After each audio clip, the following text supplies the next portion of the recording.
Hormuz ஜலசந்தியில already 1500க்கும் மேற்பட்ட பாரிய tanker கப்பல்களும் அதை தாண்டி சிறிய அளவிலான கப்பல்கள் பலவும் சிக்கிக் கொண்டிருக்கின்றன என்கிற செய்திகள் வெளியாகி இருக்கிறது. இந்த கப்பல்களுக்குள்ளாக கிட்டத்தட்ட 20,000க்கு மேற்பட்ட மாலுமிகள், சமையற்காரர்கள், அதிலே வேலை செய்யக்கூடியவர்கள் என்று பல பேரும் சிக்கிக் கொண்டிருக்கிறார்கள். இவர்களுக்கான உணவு தேவைகள் முடிவுற்றிருக்கக்கூடிய நிலையில அங்க இருக்கக்கூடியவர்கள் அடுத்து என்ன செய்வது என்பது தெரியாமல் தத்தளித்துக் கொண்டிருக்கிறார்கள். ஈரான் தோல்வியுற்ற நாடாக இருந்திருந்தால் இதெல்லாம் பேசுறத நினைச்சு கூட பார்க்க முடியாது.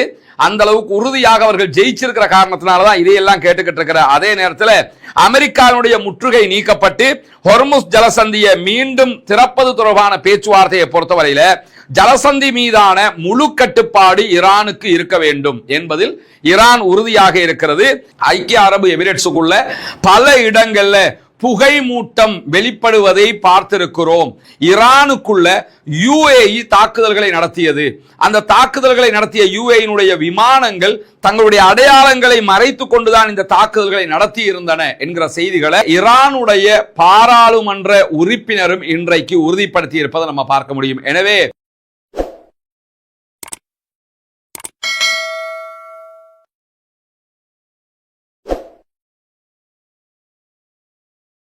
அன்பிற்கினிய சகோதர சகோதரிகளே, நம் அனைவர் மீதும் ஏக இறைவனுடைய அமைதியும் கருணையும் உண்டாகட்டுமாக என்கிற உயரிய பிரார்த்தனைகளோடு பாலஸ்தீனம் மீதான 2 ஆண்டுகால யுத்தம் ஒரு யுத்த நிறுத்தமாக மாற்றப்பட்டதற்கு பிறகு உடனடியாக ஒரு சில மாதங்களுக்குள்ளாக ஈரான் மீதான 2ஆம் கட்ட தாக்குதல்களை அமெரிக்க இஸ்ரேலிய கூட்டுப்படைகள் 40 நாட்கள் தொடர்ந்து நடத்திய நிலையில தற்போது ஒரு யுத்த நிறுத்தம் பேச்சளவில் இருப்பதை நம்ம பார்க்க முடியும். பாகிஸ்தான் அதை நிரந்தர யுத்த நிறுத்தமாக மாற்றுவதற்கான முயற்சிகளில் ஈடுபடுகிறோம் என்று சொல்லிக் கொண்டாலும் அதற்கான எந்த விதமான வெளிப்படை முன்னேற்றங்களை நம்ம பார்க்க முடியல. 2 பேரும் பேசுறோம், அடுத்தடுத்து அது நடக்கும் இது நடக்கும்ங்கிறாங்களே தவிர எதுவுமே நடக்காமல் யுத்த நிறுத்தம், யுத்தம் இல்லை, நாங்கள் சண்டை பிடிக்கவில்லை என்று சொல்லிக் கொண்டாலும் 2 பேரும் ஹொர்முஸ் ஜலசந்தியில் ஒருவரை ஒருவர் தாக்குகிற அளவுக்கு ஈரான் அமெரிக்காவின் கப்பல்களை தாக்குகிறது, அமெரிக்கா ஈரானுடைய கப்பல்களை தாக்குகிறது என்கிற நிலைகளை நம்ம தொடர்ந்து பார்க்க முடியும்.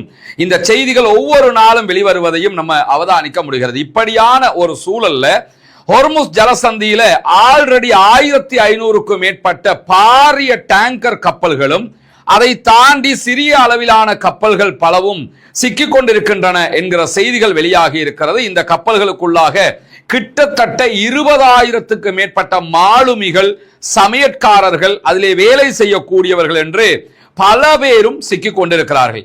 இவர்களுக்கான உணவு தேவைகள் முடிவுற்றிருக்கக்கூடிய நிலையில அங்க இருக்கக்கூடியவர்கள் அடுத்து என்ன செய்வது என்பது தெரியாமல் தத்தளித்துக் கொண்டிருக்கிறார்கள். உடனடியாக அவர்கள் அத்தனை பேரும் அங்கிருந்து மீட்கப்பட வேண்டும், வெளியேற்றப்பட வேண்டும். இல்லாத பட்சத்தில் கப்பல்களுக்குள் இருக்கக்கூடியவர்களுடைய உயிராபத்து ஏற்படலாம் என்கிற செய்திகளும் இன்றைக்கு அல் ஜசீரா வெளியிட்டிருப்பதை நம்ம பார்க்க முடியும். எனவே ஹொர்முஸ் ஜலசந்தி என்பது எல்லா பக்கமும் அனைவருக்கும் தலையிடியாக மாறி இருக்கக்கூடிய ஒரு ஜலசந்தியாக இன்னைக்கும் நம்ம பார்க்க முடிகிறது. இப்படியான ஒரு சூழல்ல தான் ஹொர்முஸ முழுவதுமாக கட்டுப்படுத்தி கொண்டிருக்கிறது ஈரானுக்கு ஹொர்முஸ் வழியாக போகிற கப்பல்களை கட்டுப்படுத்துகிறது அமெரிக்கா.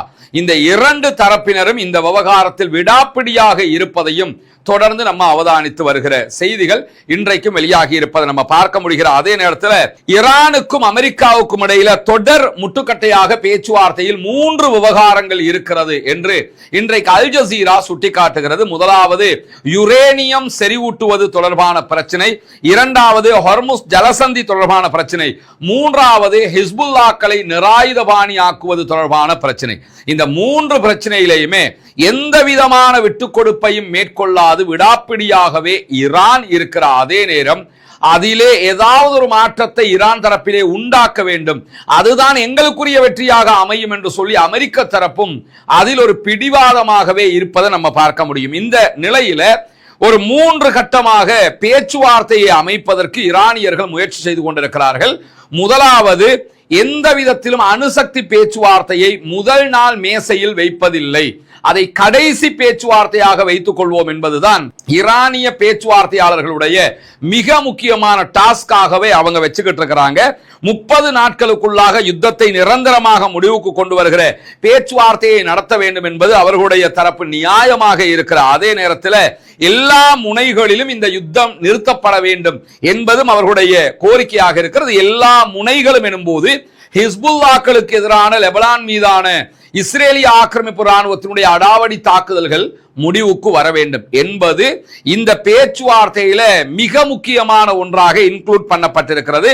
இதற்கு உத்தரவாதம் அளிப்பது அமெரிக்காவை சேர்ந்தவர்களுக்கு ஒரு மிக பிரபலமான கடினமான விவகாரமாகவும் மாறி இருக்கு. ஏன்னா அமெரிக்காவினுடைய டொனால்ட் ட்ரம்பினுடைய கவர்மெண்ட்டை பொறுத்தவரையில இந்த யுத்தமே தேவையற்ற ஒரு யுத்தமாக மாறிடுச்சுங்கிற மனோநிலைக்கு வந்துட்டாங்க. அமெரிக்கர்களும் அதே மனோநிலைக்கு வந்துட்டாங்க. அமெரிக்காவுடைய எதிர்க்கட்சிகள் எல்லாமே இந்த பேச்சுக்களை பேச ஆரம்பித்து விட்டார்கள். சர்வதேச அளவில் வியட்நாம் வாருக்கு பிறகு இப்படி ஒரு படுதோல்வியை அமெரிக்கா சந்தித்தது ஈரானில் தான் என்பது நிரூபணமாகி இருக்கக்கூடிய நிலையில பேச்சுவார்த்தைகளையும் அவங்க விட்டு கொடுத்துட்டாங்கன்னா அமெரிக்காவினுடைய அதிபராக இருக்கிற டொனால்ட் ட்ரம்பினுடைய குடியரசு கட்சியினுடைய நிலை அந்தோ கதியாக மாறிவிடும் என்பதற்கான காரணமாக இது அமைந்துவிடும் என்பதற்காக பேச்சுவார்த்தைகள்ல ஏதோ ஒரு முன்னேற்றத்தை தங்களுக்கு சாதகமாக மாற்றிக்கொள்வதற்கு அவர்கள் முயற்சி செய்து கொண்டே இருக்கிறார்கள்.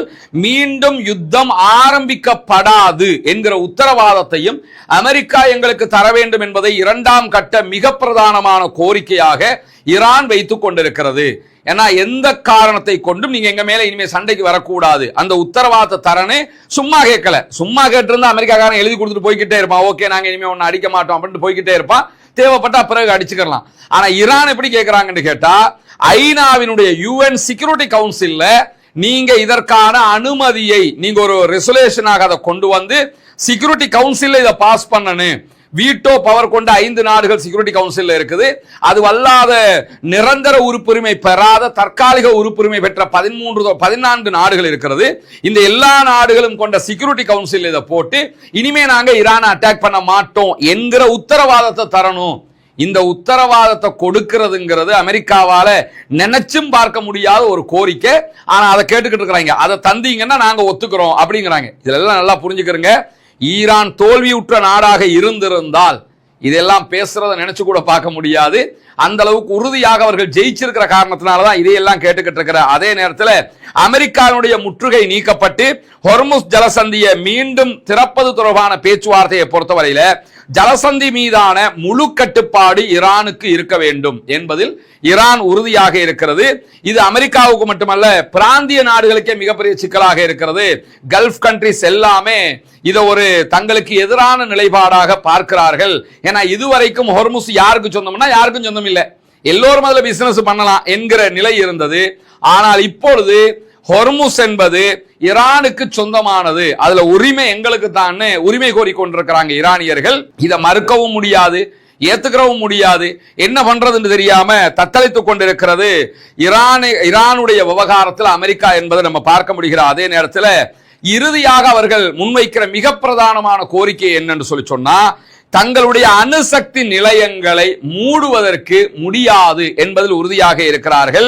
செறிவூட்டப்பட்டிருக்கக்கூடிய யுரேனியத்தை நாட்டை விட்டு வெளியில தரவும் மாட்டோம், எந்த நாடும் கண்காணிக்கிறதுக்கு அனுமதிக்கவும் மாட்டோம் என்பதிலும் உறுதியாக. மொத்தத்தில் ஈரான் என்ன சொல்ல வர்றாங்கன்னா நாங்க சொல்றதை நீங்க கேளுங்க, நீங்க சொல்றதை நாங்க கேட்கறதுக்கு ரெடி இல்லை, ஏன்னா நாங்க யுத்தத்தில் ஜெயிச்சிருக்கிறோம் என்கிற காரணத்தினாலதான் இந்த நிபந்தனைகளை எல்லாம் போட்டிருக்கிறாங்க. ஈரானுடைய நிபந்தனைகள் எல்லாமே ஈரான் அடிபணியாது சரணடையாது தாங்கள் நினைத்ததை சாதிப்பார்கள் என்கிற விதமாகத்தான் அவர்களுடைய செய்திகள் இருக்கிறது என்பதை இன்றைக்கு அல் ஜசீரா ஒரு விரிவான ஆர்டிக்கல்ல சுட்டி காட்டி இருப்பதை நம்ம பார்க்க முடிகிற அதே நேரத்தில் ஈரான் மீதான யுத்தமே படுமுட்டாள்தனமானது, தேவையற்றது என்று சொல்லி அமெரிக்காவினுடைய முன்னாள் துணை அதிபர் கமலா ஹாரிஸ் இன்றைக்கு நடந்த ஒரு கூட்டத்தில் பகிரங்கமாக தன்னுடைய மக்களுக்கு முன்பதாகவே இந்த கருத்துக்களை வெளியிட்டிருக்கிறார். அமெரிக்காவை பொறுத்தவரையில் அமெரிக்கா அரசு எடுக்கிற ஒரு முடிவை முன்னாள் அதிபரோ முன்னாள் துணை அதிபரோ எதிர்கட்சிகளோ சர்வ சாதாரணமாக நம்ம நாடுகள்ல மாதிரி விமர்சிக்க எல்லாம் மாட்டாங்க.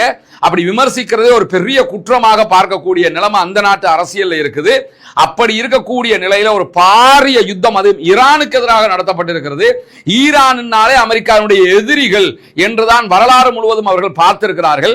அப்படிப்பட்ட தங்களுடைய 100% எதிரி நாடாக இருக்கிற ஈரானுக்கு எதிராக நடத்தப்பட்ட யுத்தத்தை தேவையற்ற முட்டாள்தனமான யுத்தம் என்று சொல்லி லாஸ் வேகாஸ்ல நடந்த ஜனநாயக கட்சியினுடைய நிகழ்ச்சியில பங்கு கொண்ட அமெரிக்காவுடைய முன்னாள் துணை அதிபர் கமலா ஹாரிஸ் வெளிப்படையாகவே விமர்சித்திருக்கிறார். குறிப்பாக அமெரிக்க அதிபர் டொனால்ட் ட்ரம்பை தாறுமாறாக விமர்சித்திருக்கக்கூடியவர் என்ன சொல்றாருன்னு கேட்டா, இந்த யுத்தத்தை அமெரிக்கா அங்கீகரித்திருக்கவே கூடாது, அமெரிக்க மக்கள் ஒருபோதுமே இந்த யுத்தத்தை விரும்பல, காங்கிரஸ்ல இது அனுமதிக்கப்படவே இல்லை, மீறி அனுமதிக்கப்பட்டிருந்தால் கூட இந்த யுத்தம் முட்டாள்தனமான யுத்தம், இந்த யுத்தத்தை நம்ம செஞ்சிருக்கவே கூடாது, ஆனா போய் ஒரு யுத்தத்தை செஞ்சு கேவலப்பட்டு அசிங்கப்பட்டு அவ்வளவு இழந்துட்டு இப்ப வந்து வீராப்பு பேச பாக்குறாங்கன்னு சொல்லி மிக கடுமையான தொனியில அமெரிக்காவுடைய முன்னாள் துணை அதிபர் பகிரங்கமாக விளாசி இருக்கிறார் என்கிற செய்திகளையும் இன்னைக்கு நம்ம பார்க்க முடிகிற அதே நேரத்தில் ஐக்கிய அரபு எமிரேட்ஸுக்கும் ஈரானுக்கும் இடையிலான சண்டை என்பது ஒரு இன்டர்னல் வாராக இருந்த காலம் போய் வெளிப்படையான சண்டையாகவே மாறி இருப்பதை நம்ம பார்க்க முடியும். ஐக்கிய அரபு எமிரேட்ஸை வெளிப்படையான 100% எதிரியாகவே முடிவெடுத்திருக்கிறது ஈரான் என்கிற செய்திகள் இன்றைக்கு வெளியாகி இருப்பதை நம்ம பார்க்க முடியும். குறிப்பாக அவங்க இஸ்ரேலோடு இணைந்து செயல்படுவதுதான் இதற்கான காரணம் என்று ஈரானுடைய தரப்புல இருந்து விளக்கம் அளிக்கப்பட்டிருக்கக்கூடிய செய்திகளையும் இன்றைக்கு அல் ஜசீரா சுட்டி காட்டுகிறது. எந்த அளவுக்கு என்று சொன்னால், தொடர்ந்து ஐக்கிய அரபு எமிரேட்ஸினுடைய பகுதிகள் மீது ஏதோ ஒரு தாக்குதலை ஈரான் நடத்தி கொண்டே இருக்கிறது. இன்றைக்கும் ஐக்கிய அரபு எமிரேட்ஸினுடைய சில பகுதிகளில் புகைமூட்டங்கள் எழுந்த காட்சிகள் வெளியாகி இருக்கிறது. அதற்கான காரணங்களை UAE இன்னும் வெளிப்படுத்தல.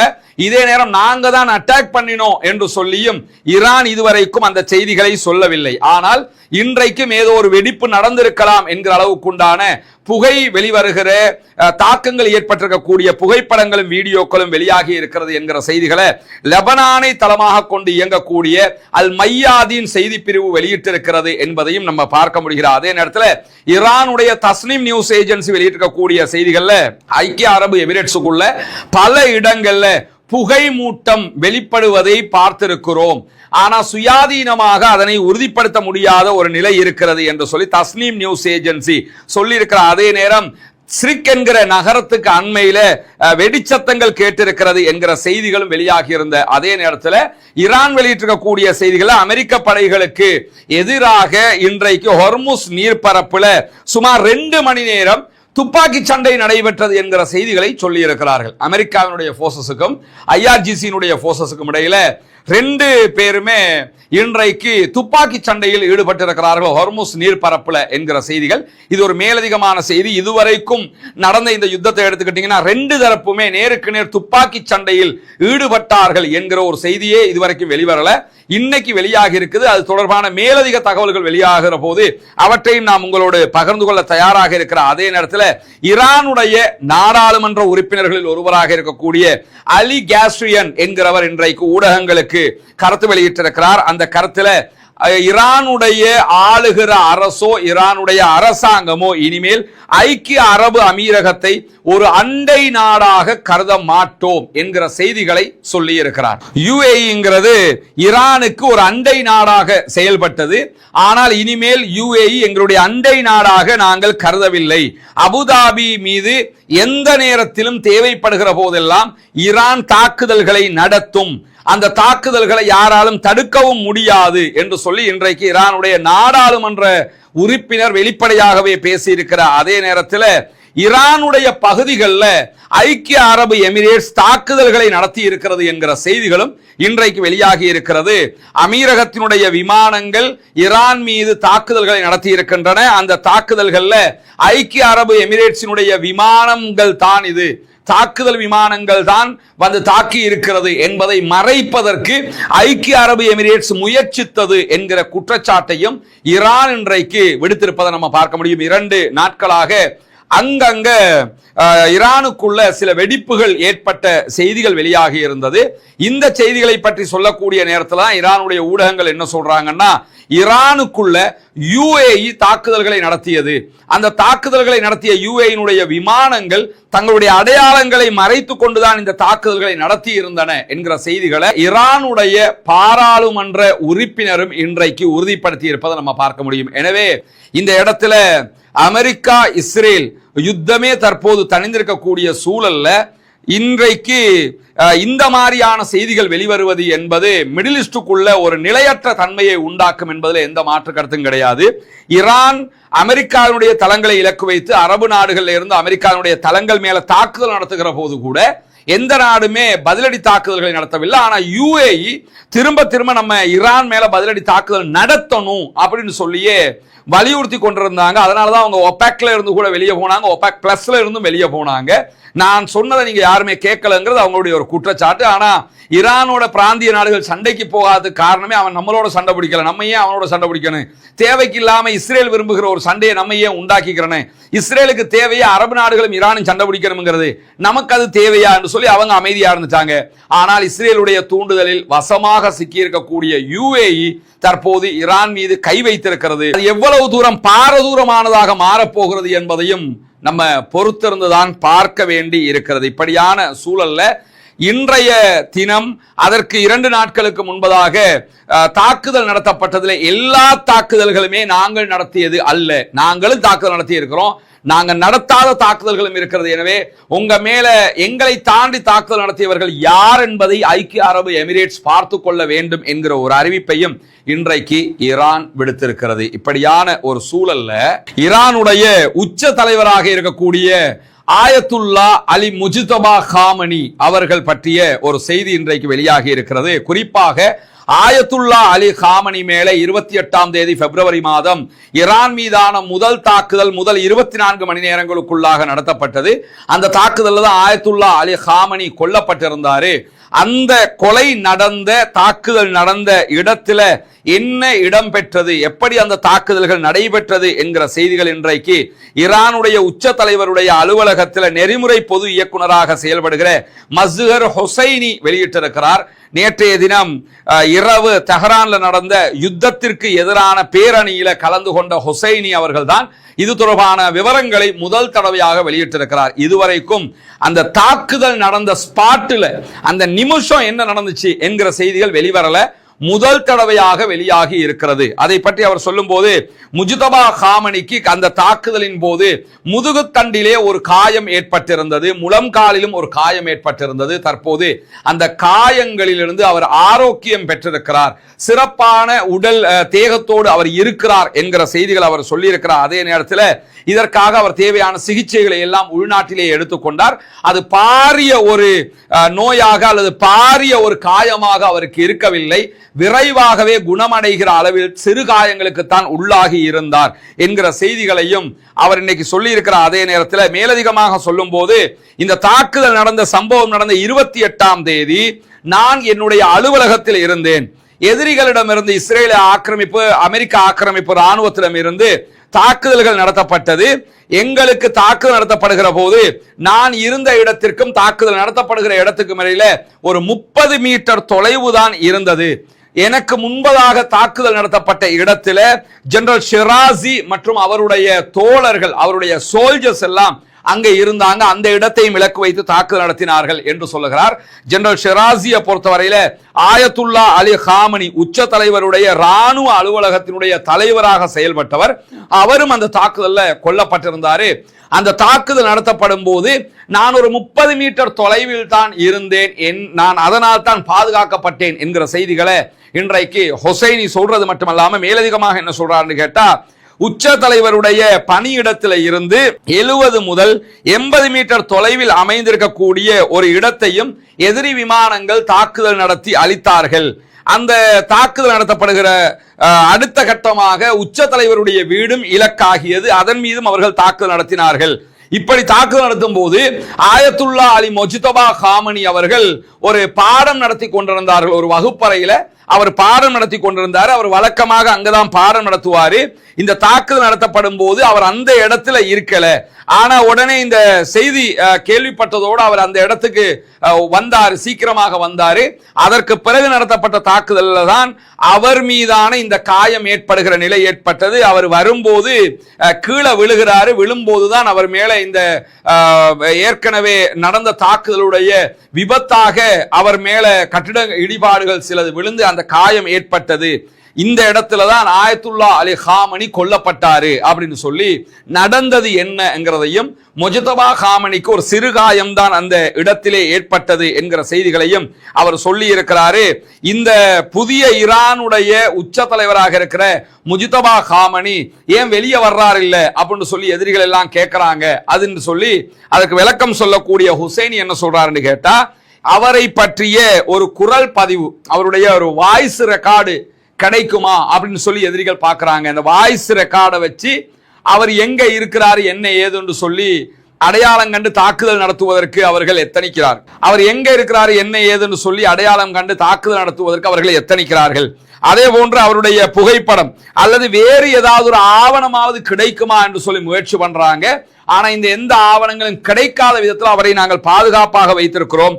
சரியான தேவையான ஒரு நேரத்தில் ஆயத்துல்லா அலி முஜ்தபா காமனி அவர்கள் மக்களை சந்திப்பார்கள் என்கிற செய்திகளை இன்றைக்கு அவருடைய அலுவலக பொறுப்பாளர் ஹுசைனி அவர்கள் சொல்லியிருக்கக்கூடிய செய்திகளையும் அல் ஜசீரா உள்ளிட்ட பல ஊடகங்களும் வெளியிட்டிருப்பதை நம்ம பார்க்க முடியும். எனவே இன்றைக்கு வெளியாகி இருக்கக்கூடிய முக்கியமான செய்திகளை தான் இதில் பார்த்திருக்கிறோம். மத்திய கிழக்கு அமைதி அடைய வேண்டும், முழு உலகம் அமைதி அடைய வேண்டும் என்கிற பிரார்த்தனையை தொடர்ந்து நாம முன்வைக்கணும். அதே நேரத்தில் காசா அப்பாவிகள், லெபனானிய அப்பாவிகள், ஈரானிய அப்பாவிகள் மீதான தாக்குதல்கள் நிறுத்தப்பட வேண்டும் என்கிற பிரார்த்தனையும் அல்லாஹ்விடத்திலே தொடர்ந்து முன்வைக்கிற அதே நேரம் ஜனநாயக ரீதியாக ஆக்கிரமிப்பாளர்களுக்கு எதிராக குரல் எழுப்புவோமாக. வாஹ் தஅவானா அல்ஹம்துலில்லாஹி ரப்பில் ஆலமீன்.